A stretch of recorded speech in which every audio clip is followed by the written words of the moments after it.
بەڕێزان ئازیزان بابزانین لە ڕوانگەی شەریعەتی ئیسلامەوە ئینسان لە دوا ڕۆژدا حەشری لەگەڵ چێ دەکرێت. طبعاً کۆمەڵێک ئایەت و حەدیث لەسەر ئەو مەسەلەیە هەن، ئەمن هەندێک لە حەدیثەکان بە بەڵگە بۆ ئێوەی بەڕێز دینمەوە کە ئینسان لە دوا ڕۆژدا حەشری لەگەڵ ئەو کەسە دەکرێت کە لە دنیادا لەگەڵی بووە. جا لەگەڵ چێە؟ لەگەڵ کەس، لەگەڵ حزب، لەگەڵ حکوومەت، لەگەڵ دەسەڵاتدار. دیارە لە دنیادا هەر کەسە و لەگەڵ کەسێکە، لەگەڵ حزبێکە، لەگەڵ حکوومەتێکە، لەگەڵ دەسەڵاتدارێکە. جاجاری وهەیە ئەگەر ئەم کەسە، ئەم حکوومەتە، ئەم حزبە، ئەم دەسەڵاتە باش بی بەڕاستی لە دوا ڕۆژدا ئەتوو لەگەڵ ئەو هاوڕێ و ڕەفیقانەتدا حەشر دەکرێت. سود و قازانجت پێدەگا، خێرت پێدەگا، خوای گەورە لێت ڕازی دەبی، دەتباتە نێو بەهەشتی نەبراوە. بەڵام بە پێچەوانەوە ئەگەر ئەو کەسانەی کە لە دنیادا تۆ لەگەڵیانی لەگەڵ پیاوی خراپبی، لەگەڵ خەڵکی خراپ و بێدین و خوانەنازبی، تەئیدیان بکەی، پاڵپشتیان بکەی، هاوکاریان بکەی، بڕوات پێبن، بەرنامە و پەیڕەویان جێبەجێ بکەی، یاسا و دەستوریان جێبەجێ بکەی، سەمع و ئیتاعەت بۆ ئەوان هەبی کە خراپیش بن، کە بێدین بن، کە خوانەناز بن. جا ئەوانە حزب بن، یا حکوومەت بن، یا دەسەڵات بن، یا دەوڵەت بن، بەڕاستی لە ڕۆژی قیامەتێ لەگەڵ ئەواندا حەشر دەکرێت و زەرەر و زیانیشت پێدەگەێنن. حەشر و حساب وشەیەکی زۆر باون لە ناو ئێمەمانان. بابزانین حەشر و حساب چییە؟ حەشر و حساب ئەوەیە دوای ئەوەی کە هەموو ئینسانەکان دەمرن، دواتر زیندوو دەکرێنەوە، حەشر دەکرێن، واتە لە دەشتێکی کاچی بە کاچی کۆ دەکرێنەوە بۆ ئەوەی حسابیان لەگەڵدا بکرێ، بۆ ئەوەی لێپرسینەوەیان لەگەڵدا بکرێ. چکە خوای گەورە کە ئینسانی دروست کردووە هەروە بەڕێی نەکردووە، هەروە لێی نەگەڕاوە، بەڵکو لە کەلامی خۆی پەیامێکی بۆ بەڕێ کردووە کە قورئانی پیرۆزە بۆ ئەوەی بیکاتە تاکە دەستور و یاسای ژیان پەیڕەوی لێ بکە. بەداخەوە ئێمە وەکو میلەتێکی موسڵمان حتا قورئان هەبی، حتا سنەتی پێغەمبەر هەبی سەلات و سەلامی خوای لەسەر بێ، چمان داوە لەوەی کە پەیڕەوی لە پەیڕەوێکی، لە دەستورێکی، لە یاسایەکی کەسێکی خوانەناس و بێدین بکەین کە خەڵکی شەرق و غەربە. بەڵێ هەر کەسێک کە قسەیەکی باش بکە پێویستە ئیستیفادەی لێ بکرێ، وەکو پێغەمبەر سەلات و سەلامی خوای لەسەر بێ دەفەرمێ خذوا الحکمەة من ئەی وعاء خەرەجەت، واتە حکمت و عەقڵ و دانایی شتی شەرعی و باش وەربگرە با لە هەر زارێک، لە هەر دەفرێک، لە هەر قاپێک بێتە دەرێ.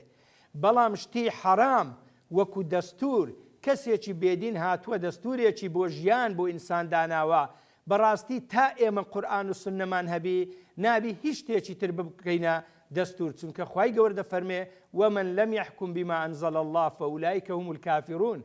کەسێک حکم بەوە نەکا کە لەلایەن خوا دابەزیوە کە قورئانی پیرۆزە بڕوای پێنەبی، نەیکاتە دەستور و یاسا و بەرنامەی ژیانی خۆی، ئەوە پێی بێ باوەڕ دەبی، پێی کافر دەبی. جا بێنەوە سەر حەشر. طبعاً خەڵک حەشر دەکرێت کۆ دەکرێتەوە بۆ ئەوەی حسابی لەگەڵدا بکرێ. خوای گەورە لە قورئانی پیرۆز سەبارەت بە حەشر دەفەرمێ وئیذا الوحوش حشرت، کاتێک کە حەیوانەکان حەشر کران، واتە تەنیا ئینسان حەشر ناکرێ لی بپرسنەوە ئایا چاکەی کردووە یا خراپە، بەڵکو حەیوانەکانیش حەقیان لەسەر یەکتر دەستێندرێ. جا بە تەئکید ئینسان حەشر و حسابی لەگەڵ ئەو کەسە لەسەر ئەو کەسە لەگەڵ دەکرێت کە لە دنیا لەگەڵی بووە، کە خۆشی ویستووە. دەڵێ جارێکیان پێغەمبەر سەلات و سەلامی خوای لەسەر بێ پرسیاری لە ئیمامی عومەر کرد، فەرمووی یا عومەر ئایا چێت لە هەموو کەس خۆشتر دەوێ؟ ئیمامی عومەر گوتی قوربان وەڵاهی خوام لە هەموو کەس خۆشتر دەوێ، دواتر خۆم لە هەموو کەس خۆشتر دەوێ. پێغەمبەر سەلات و سەلامی خوای لەسەر بێ فەرمووی نا نەخێر ئەی عومەر، دەبێ ئەمنت لە خۆش خۆشتر بوێ. ئیمامی عومەر بۆ چەند چرکە ساتێک داما بیری کردەوە، قەناعەتی بەخۆی هێنا کە دەبی پێغەمبەری لە هەموو کەس خۆشتر بوێ. فعلەن پێغەمبەری لە هەموو کەس خۆشتر وێت. بڕیاریدا گوتی قوربان ئێستا ئەمن ئەتوم لە خۆشم خۆشتر دەوێ، لە ماڵ و مناڵیشم خۆشتر دەوێ. پێغەمبەر فەرمووی ئەلئانە یا عومەر، تازە ئیمانت تەواو بوو.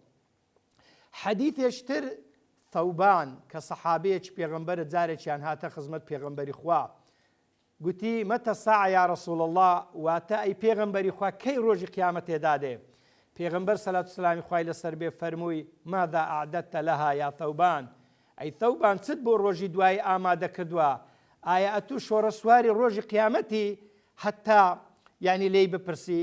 ثەوبان گوتی خوا و پێغەمبەرم لە هەموو کەس خۆشتر دەوێ، بۆیە لە ڕۆژی دوایی دەپرسم. پێغەمبەر سەلات و سلامی خوای لەسەر بێ چی پێ فەرموو؟ فەرمووی الحەشر مع من ئەحەبە، حەشرت لەگەڵ ئەو کەسە دەکرێ کە خۆشت دەوێ. پێغەمبەری سەلات و سلامی خوای لەسەر بێ دەفەرمێ الحب لله والبغض لله یا الحب في الله والبغض في الله، واتە ئینسان ئەگەر کەسێکی خۆش بووێ ئللا لە پێناوی خوای خۆش بووێ، ئەگەر ڕقیشی لێ ببتۆ پێویستە ئللا لە پێناوی خوا ڕقی لێ ببیتەوە. جا بەڕێزان ئازیزان، بەڕاستی زۆر گرنگە، زۆر زەرورە کە بزانین لە دنیادا لەگەڵ کێین، با لەگەڵ ئینسانی باش بین، لەگەڵ حزبی باش بین، لەگەڵ حکوومەت و دەسەڵاتی باش بین، بە پێچەوانەوە با دژی خەڵکی خراپ و خوانەناز بین، با دژی دەسەڵات و حکوومەتی خراپ و گەندەڵ بین. ئێمە ناڵێن بە شەڕ و شۆڕ، ئەگەر بە ڕەیش بی، بە هەر شێوازێک لە شێوازەکان بی، پێویستە بەرهەڵستیان بکەین بۆ ئەوەی لە دوا ڕۆژدا لەسەری سزا نەدرێت.